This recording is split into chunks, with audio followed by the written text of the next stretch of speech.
Then David said, This is the house of the Lord God, and this is the altar of the burnt offering for Israel. And David commanded to gather together the strangers that were in the land of Israel, and he set masons to hew wrought stones to build the house of God. And David prepared iron in abundance for the nails for the doors of the gate, and for the joinings, and brass in abundance without weight, also cedar trees in abundance for the Zidonians, and they of Tyre brought much cedar wood for David.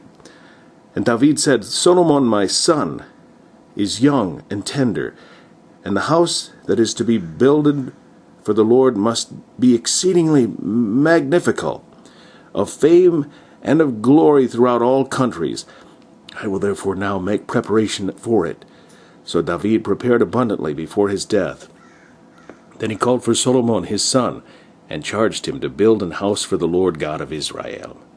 And David said to Solomon, My son, as for me, it was in my mind to build an house unto the name of the Lord my God.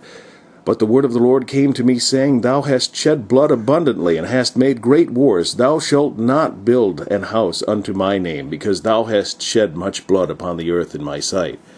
Behold, a son shall be born to thee, who shall be a man of rest, and I will give him rest from all his enemies round about, for his name shall be Solomon. And I will give peace and quietness unto Israel for his days, or in his days.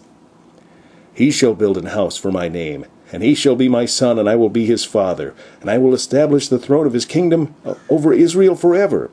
Now, my son, the Lord be with thee, and prosper thou, and build the house of the Lord thy God, as he hath said of thee. Only the Lord give thee wisdom and understanding, and give thee charge concerning Israel, that thou mayest keep the law of the Lord thy God. Then shalt thou prosper, if thou takest heed to fulfill the statutes and judgments which the Lord charged Moses with concerning Israel. Be strong and of good courage, dread not, nor be dismayed. Now behold, in my trouble I have prepared for the house of the Lord 100,000 talents of gold, and 1,000,000 talents of silver, and of brass and iron without weight. For it is in abundance. Timber also and stone have I prepared, and thou mayest add thereto.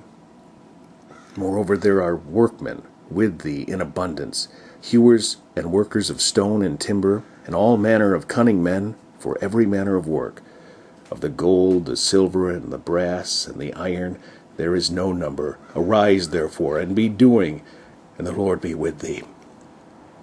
David also commanded all the princes of Israel to help Solomon his son, saying, Is not the Lord your God with you? Hath he not given you rest on every side? For he hath given the inhabitants of the land into mine hand. And the land is subdued before the Lord and before his people. Now set your heart and your soul to seek the Lord your God. Arise therefore, and build ye the sanctuary of the Lord God, to bring the ark of the covenant of the Lord, and the holy vessels of God into the house that is to be built to the name of the Lord.